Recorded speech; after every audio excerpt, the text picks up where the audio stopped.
Welcome to this edition of Business Video Today. I'm your host, Steve Honorhar. Join us this time, John Poole, the Senior Director of Business Development at Polycom. Welcome, John. Thanks a lot for having us today, Steve. Now, you have a key role there at Polycom, but today we're talking about not your daytime job, but other activities that you're involved in, the Open Visual Communications Consortium, a very major initiative here in the business video sector. Can you tell us a little bit about the OVCC? Sure, Steve. The OVCC, which stands for the Open Visual Communications Consortium, was actually, it's been in development for the last 18 months.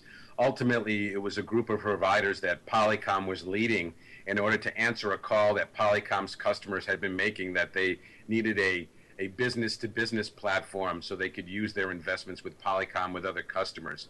We eventually assembled a group of interested service providers, and after we expressed our vision of what we'd like to develop for our customers, it was clear that they believed there was greater value to be extended to even their own customers and to other customers beyond Polycom.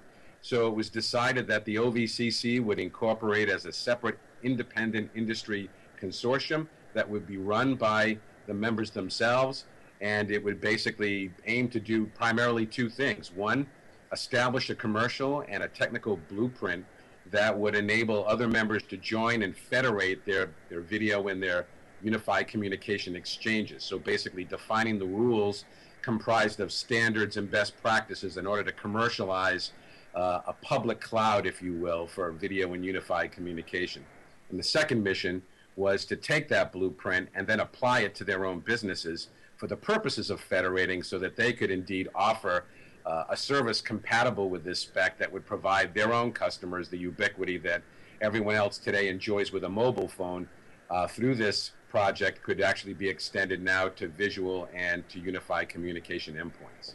Now, you just started this process and this project back in June. Polycom has played a leading role, but it would be a misnomer or mistake to think of this as a Polycom-only kind of project. Yes, this actually has been underway for more than a year and a half. It was announced about 6 months ago. Originally, the intent of the group was to facilitate providing a solution to Polycom customers who had been asking Polycom for a business-to-business solution. Ultimately, when we brought the idea and the vision of bringing this group together for this purpose, it was determined that the value of what the group was trying to do had benefits far beyond just Polycom customers.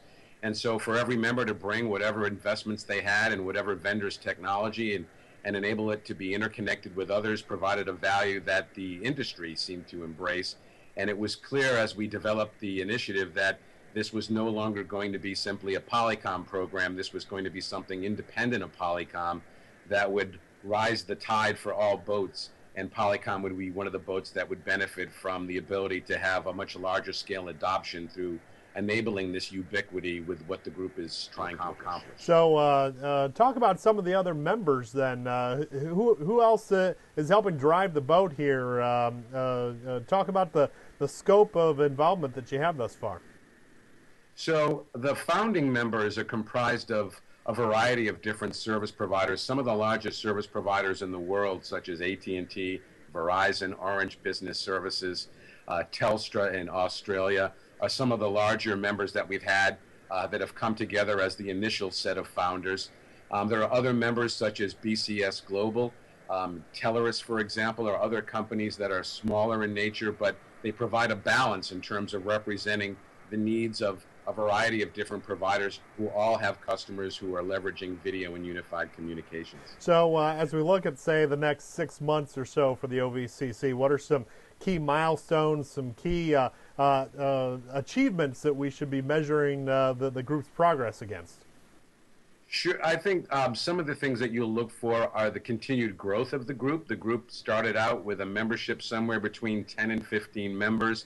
Since the announcement was made that membership's been open, we've already added 6 new members in that short period of time. It's already been quoted as being one of the fastest growing industry consortiums managed by a company called Inventures, who's actually the management company of this consortium.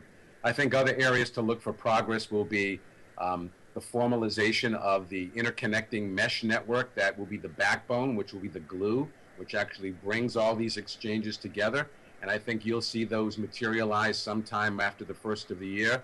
And as we move into the spring months, you'll begin to hear about beta trials of different enterprise customers that are actually testing these services, so that as we move into the June timeframe, we'll begin to see the first wave of service providers who will have a commercial version of the baseline OVCC service. Well, a lot of stuff to look for in the future. We certainly look forward to talking with you and other members of the OVCC as you continue to make progress in these efforts. John, thanks for joining us today. Thanks a lot, Steve. Take care now. And that's all the time we have for this edition of Business Video Today. Thank you for joining us for this episode. Be sure to tune in for more editions of Business Video Today. We'll be talking with other thought leaders from the business video sector. Be sure to mark your calendars for the beginning of February 1st to February 3rd, for the Business Video Expo to be held in Miami, Florida, where leaders in the business video sector will come together to exchange thoughts about innovations and adoption patterns for online and other types of video in business communications. For Business Video Today, I'm Steve Underhar. Thanks for your time.